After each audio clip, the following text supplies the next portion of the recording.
George Herman Ruth Jr., also known as the Babe, the Great Bambino, the Sultan of SWAT, and the Home Run King, is considered to be the greatest baseball player who ever lived.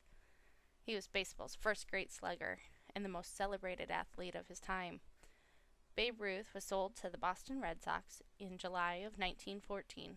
Although now in the major leagues, Babe didn't get to play much in the beginning. Babe was even sent to play for the Grays, a minor league team, for a few months. In 1915, Babe Ruth was back with the Red Sox and pitching.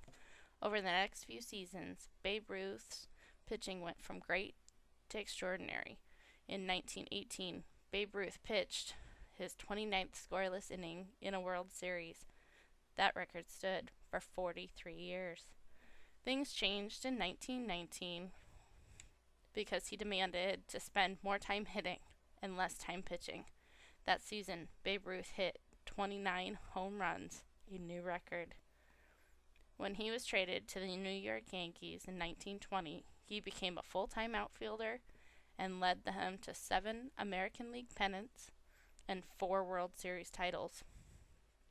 In 1927, Babe Ruth was part of the team that many considered to be the best baseball team in history. It was during that year that he hit 60 home runs in a season. That record stood for 34 years.